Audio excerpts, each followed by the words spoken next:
ఇక మాజీ మంత్రి రోజా మాట్లాడుతున్నారు. ఇప్పుడు లైవ్ చూద్దాం. ఎంప్లాయీస్ ని వాలంటీర్స్ ని లక్షలాది మందిని తీసేసి వాళ్ళ కడుపు ఎలా కొట్టారో ఈ రోజు అందరూ కూడా గమనించాలని కూడా ఈ సందర్భంగా తెలియజేసుకుంటున్నాను. ముఖ్యంగా ఉద్యోగస్తులు చంద్రబాబు నాయుడు వస్తే ఏదో చేసేస్తాడు అని దేవుళ్ళ లాంటి జగనన్నని ఈరోజు ఓడించడానికి కంకణం కట్టుకున్నారే. మరి 9 నెలలు అవుతుంది. ఈరోజు మీకు డిఏ లేదు, ఐఆర్ లేదు, కనీసం పిఆర్సీ కూడా లేదు. చంద్రబాబు నాయుడు అబద్ధాలు చెబితే చాలా కమ్మగా ఉంటాయి, నమ్మి ఓటేశారు. పోనీ మొదటిసారి ముఖ్యమంత్రి కాదు కదా చంద్రబాబు నాయుడు. గతంలో 3 సార్లు ముఖ్యమంత్రిగా చేసినప్పుడే ఇచ్చిన వాగ్దానం ఏ రోజు నెరవేర్చడు, అన్ని వర్గాల వారిని ఎలా అవమానించి మోసం చేస్తాడో తెలిసి కూడా మళ్ళీ ఆయన్ని నమ్మి ఓటేసిన మిమ్మల్ని చూస్తే నాకు జాలేస్తుందని కూడా ఈ సందర్భంగా తెలియజేసుకుంటున్నాను. ఎందుకంటే ఏదైనా చెయ్యగలిగితే అది జగనన్న చేస్తాడు, జగనన్న చేయలేకపోతే ఏ ముఖ్యమంత్రి చేయలేడు అని అనేక ప్రెస్ మీట్లో నేను చెప్పడం జరిగింది. ఎందుకంటే జగనన్న మనసున్న నాయకుడు. ప్రతి మనిషికి మంచి జరుగుతుంది అంటే ఎంత దూరమైనా చేయటానికి ముందుకు వెళ్ళే వ్యక్తి. మరి ఇన్ని వెల్ఫేర్స్, ఇన్ని డెవలప్మెంట్స్, ఇన్ని ఉద్యోగస్తులకి రెగ్యులరైజ్ చేసిన వాళ్ళు ఏదైనా 1-2 చేయలేకపోతే అది ఎందుకు చేయలేదని ఆలోచించి మళ్ళీ ముఖ్యమంత్రి అయిన తర్వాత అయినా మాకు చెయ్యండి అని చెప్పి రిక్వెస్ట్ చేస్తుంటే ఈరోజు ప్రజలు బాగుంటారు, మీరు బాగుంటారు, ఈ రాష్ట్రం కూడా అభివృద్ధి వైపుకు పరుగులు తీసుంటుంది. కానీ ఈరోజు ప్రజలు నాశనం అయిపోతున్నారు, రాష్ట్రం నష్టపోతుంది, ఉద్యోగస్తులు నష్టపోతున్నారు. ఈ విషయం ఇప్పటికైనా గమనించాలని ప్రతి ఒక్కరిని కూడా కోరుకుంటున్నాను. అండ్ ఈరోజు ప్రతి ఒక్కరూ మాట్లాడుతున్నారు తెలుగుదేశంలోనూ, ముఖ్యంగా పవన్ కళ్యాణ్ గారు, మేధావి గారు మాట్లాడుతుంటారు, సనాతన యోధుడు. జగనన్న ఈరోజు ప్రజా సమస్యల్ని మాట్లాడటం కోసమే అసెంబ్లీలో ప్రతిపక్ష హోదాను అడుగుతున్నారు. ఎందుకంటే ఒక ప్రతిపక్ష హోదా ఉన్నప్పుడు ఇంత సమయం అని ప్రతిపక్ష పార్టీకి కేటాయిస్తారు. కాబట్టి ఈ రాష్ట్రంలో ఉన్న ప్రజల కష్టాల్ని, వాళ్ళు ఏదైతే ఎదురు చూస్తున్నారో వాటిని ప్రభుత్వం దృష్టికి తీసుకురావటం కోసం ఈరోజు అన్న అడుగుతూ ఉంటే వంకర టింకర్గా మాట్లాడతాడు పవన్ కళ్యాణ్ గారు. ఎక్కడో జర్మనీ అంటాడు, రష్యా అల్లుడు కదా, పక్కన జర్మనీ గురించి ఆయనకి బాగా తెలిసి ఉంటుంది. కానీ ఆంధ్రప్రదేశ్లో ఏం జరుగుతుందో ఆయనకు తెలియకపోవడం మాకు బాధాకరం.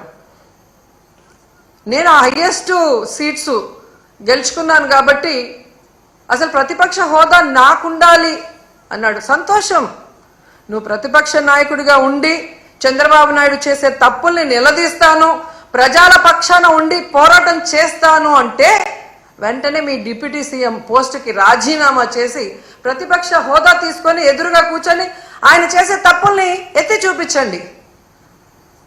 ఆ పని మీరు చేయలేరు కదా. చంద్రబాబు నాయుడికి కష్టం అంటే డైవర్షన్ పాలిటిక్స్ చేస్తారు, చంద్రబాబు నాయుడు గారికి కష్టం అంటే రోడ్డు మీద పడుకుంటారు. కానీ ఈ రాష్ట్రంలో ఆడపిల్లలు రేప్ అవుతున్నా, మర్డర్ అవుతున్నా, విద్యార్థులు రోడ్ల మీదకి వచ్చి చెప్పులతో కొట్టుకుంటున్నా, వాళ్ళకి జరిగిన అన్యాయానికి మీరు హాస్పిటల్ బెడ్ మీద పడుకొని ఏమీ విన్నట్టు ఉంటారు.